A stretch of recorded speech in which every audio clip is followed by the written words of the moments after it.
আশুরা মানেই কি শুধু কারবালা, না এই একটি দিনের বুকে লুকিয়ে আছে এমন সব ঐতিহাসিক ঘটনা যা মানব জাতির ইতিহাস বদলে দিয়েছে চিরতরে। আজ আমরা জানবো আশুরা কেবল কারবালা নয়, বরং মহান আল্লাহর কুদরতে এক বিশাল ইতিহাসের অংশ। আসুন হারিয়ে যায় মুহররম ও আশুরার রহস্যময় ইতিহাসে।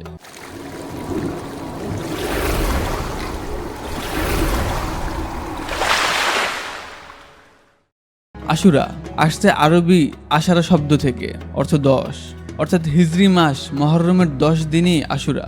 ইসলামী বর্ষপঞ্জির প্রথম মাস মুহররম, আর এই মাসের সবচেয়ে তাৎপর্যপূর্ণ দিন হলো এই আশুরা। মুহররম ও আশুরা নিয়ে আমাদের সমাজে প্রায় একটি ভুল ধারণা প্রচলিত।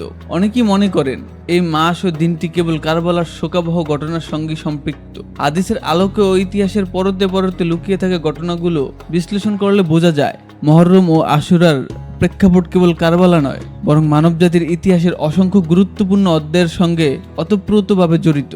ইসলামী শরীয়তে মুহররম মাসকে অত্যন্ত সম্মানিত মাস হিসেবে গণ্য করা হয়। রাসূল সাল্লাল্লাহু আলাইহি ওয়াসাল্লাম এই মাসের রোজা রাখার বিশেষ ফজিলতের কথা বলেছেন। সহিহ মুসলিমের হাদিসে উল্লেখ আছে, রমজানের পর সর্বাধিক উত্তম রোজা হলো মুহররম মাসের রোজা, আর ফরজের পর সর্বাধিক উত্তম নামাজ হলো তাহাজ্জুদের নামাজ।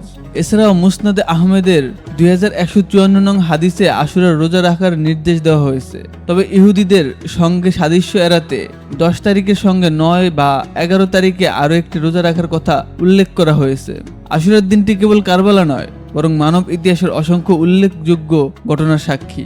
এই দিনে আল্লাহ তাআলা সৃষ্টি জগতের সূচনা করেন এবং প্রথম মানব হযরত আদম আলাইহিসসালামের দেহে রূহ সঞ্চার করেন।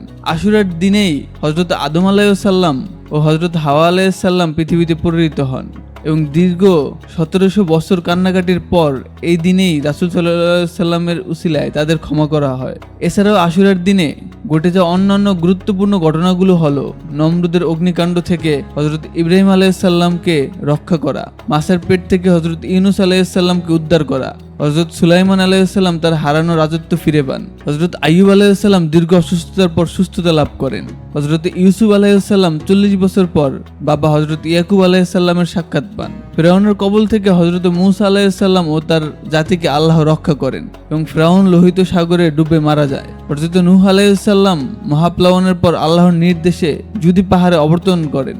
আশুরার দিন কারবালার হৃদয় বিদারক ঘটনাও ঘটে। হযরত হুসাইন রাদিয়াল্লাহু তাআলা আনহু ইসলামের সত্য ও ইনসাফ রক্ষার জন্য শাহাদাত বরণ করেন। তবে এটা ছিল সেই দিনের একটি অংশ মাত্র, একটি জ্বলন্ত প্রদীপ যার আলো এখনো আমাদের দিশা দেখায়। বন্ধুরা, আশুরা কেবল শোকের দিন নয়, এটি আত্মশুদ্ধি, তওবা, ধৈর্য ও আল্লাহর কুদরতের সাক্ষী একটি মহিমান্বিত দিন। আমরা যেন এই দিনটিকে শুধুই একটি রাজনৈতিক বা শোকাবহ প্রেক্ষাপটে না দেখে, বরং তার গভীর ইসলামী শিক্ষা, আত্মার পরিশুদ্ধি এবং অতীত ইতিহাসের আলোকে দেখি। আসুন এই দিনটিকে রোজা, দোয়া ও আত্মপর্যালোচনার মাধ্যমে অতিবাহিত করি। আল্লাহ যেন আমাদের মুহররমের ফজিলত ও আশুরার শিক্ষাগুলো অন্তরে ধারণ করার তৌফিক দেন। আমিন।